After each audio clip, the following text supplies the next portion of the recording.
अच्छा, अब हम देखेंगे इसके कि फैक्ट्री प्रॉफिट क्या होता है।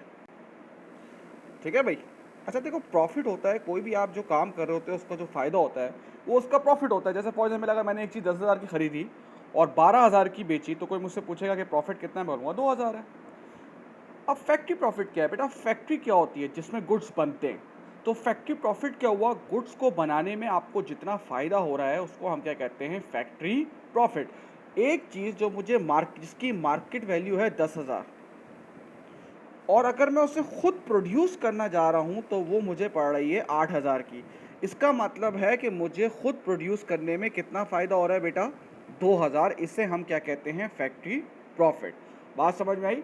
मतलब फैक्ट्री में अगर हम एक चीज़ फॉर एग्जांपल 5,000 की मार्केट से मिल रही है, मैंने कहा अच्छा ठीक है, मैंने कहा मैं खुद बनाऊंगा। जब मैंने खुद बनाना चाहिए, जब मैंने खुद प्रोड्यूस करना चाहिए तो वो मुझे पड़ रही है 4,000 की। इसका मतलब है मुझे फैक्ट्री में गुड्स प्रोड्यूस करने में कितना फ़ायदा है बेटा? 1,000। और ये होता है फैक्ट्री प्रॉफिट।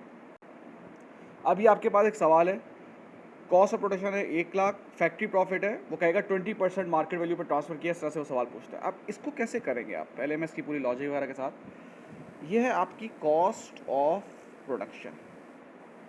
ये वो सवाल में कहता है कि जो फैक्ट्री से गुड्स है वो ट्रांसफ़र किए जाएंगे मार्केट वैल्यू पे एट अ कॉस्ट प्लस, ये सब लिखा हुआ होता है। खैर अब मैं आपको बताता हूँ। ये है फैक्ट्री प्रॉफिट 20%।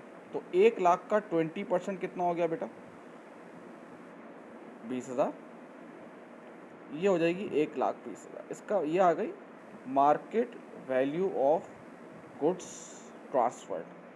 यानी कि जो चीज़ 1,20,000 में मुझे मार्केट में मिल रही है वो मुझे कितने की बनाई है मैंने? 1,00,000। इसका मतलब है फैक्ट्री में काम करने से मुझे कितना फ़ायदा हो गया बेटा?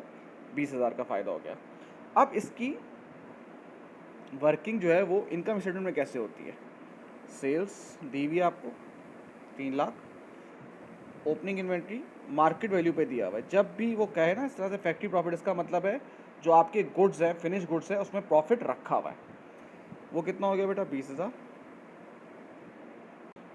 ये 20,000 है मार्केट वैल्यू है, इसका मतलब है उसमें प्रॉफिट मौजूद है। फिर यहाँ पे आएगा market value of goods transfer. Cost of production मत दीजिएगा। 1,20,000 less closing inventory, market value जो ऊपर दी हुई है 40,000। तो ये हो जाएगा आपके पास 1,00,000 बराबर। अच्छा, अब आ गया ग्रॉस प्रॉफिट। अब इसमें अदर इनकम में आएगा, अदर इनकम में फैक्ट्री प्रॉफिट। अब ज़रा एक बात याद रखिएगा, प्रूडेंस कॉन्सेप्ट कहता है कि जब तक फ़ायदा हो ना जाए आपको रिकॉर्ड करने की ज़रूरत नहीं है। ठीक है। अब ज़रा देखें भाई, ओपनिंग इन्वेंट्री में अनरियलाइज प्रॉफिट डला हुआ है, इज दैट राइट? ये जो 20,000 है इसमें प्रॉफिट भी डला हुआ है। पहले मैं इसका प्रॉफिट निकाल लेता हूँ। 20,000 कितना प्रॉफिट है बेटा? 20/120। ज़रा इसको देखते हैं, इंटू 20 डिवाइड बाई 120, ये आ रहा है 3,333। फिर जो market value of goods produce है, ठीक है ना, इसका कितना फैक्ट्री प्रॉफिट है?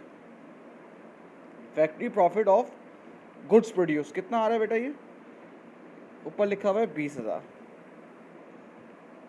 Less closing unrealise profit. इसको बिल्कुल ऐसे ही करेंगे भाई, 40,000 इंटू 20/120। मतलब मैंने इन इन्वेंट्रीज में जितना प्रॉफिट है ना उसको मैंने निकाल दिया। ज़रा मैं बताता हूँ क्यों निकाला है। ये आ रहा है 6,667। पहले वर्किंग कर लूँ, 3,333 प्लस 20,000 माइनस 6,667, ये आ रहा है। को 7 कर दो। अब इसकी लॉजिक देख लो। इसकी लॉजिक अगर आपको समझनी हो ना, आप सिर्फ कॉस्ट ऑफ सेल्स की लॉजिक समझ लें। क्या मतलब? पहले आप ओपनिंग इन्वेंट्री लेकर आते हैं, फिर मार्केट वैल्यू ऑफ गुड्स यानी कि जो लेकर आते हैं परचेज वगैरह, और इसमें से आप क्लोजिंग इन्वेंट्री को माइनस कर देते हैं। इसका मतलब ये होता है कि जो गुड्स आपने 3,00,000 के बेचे हैं उसकी कॉस्ट कितनी है? 1,00,000 है। Is that right? सेम ऐसे ही ओपनिंग का अनरियलाइज प्रॉफिट कितना है? 3,333। जितने गुड्स प्रोड्यूस किए हैं उसका अनरियलाइज प्रॉफिट कितना है? 20,000। और जितने गुड्स नहीं बिके उसका अनरियलाइज प्रॉफिट मैंने अपने पास माइनस कर दिया। इसका मतलब है इतना प्रॉफिट हमें रियलाइज हो गया। रियलाइज मतलब हो गया है, बिक गई है चीज़ हमारे हाथ में, आज प्रॉफिट हो गया है हमारा। तो प्रूडेंस कॉन्सेप्ट के लिहाज से अब हम इसे रिकॉर्ड कर लेंगे। बात समझ में आती है बेटा? देखो, ओपनिंग का इतना प्रॉफिट है, जितने गुड्स बनाए उसको प्रॉफिट है, इतने गुड्स नहीं बिके, तो मैंने जितने गुड्स नहीं बिके इसका मतलब है इसका प्रॉफिट रियलाइज ही नहीं हुआ, मेरे पास आए नहीं, जब मैंने गुड्स बेची नहीं तो उसका प्रॉफिट मैं कैसे रियलाइज कर लूँ? मैंने उसको माइनस कर दिया, इसका मतलब है इतना प्रॉफिट जो है वो रियलाइज हो चुका है, इसको मैं अपनी इनकम रिकॉर्ड कर सकता हूँ। ठीक है भाई?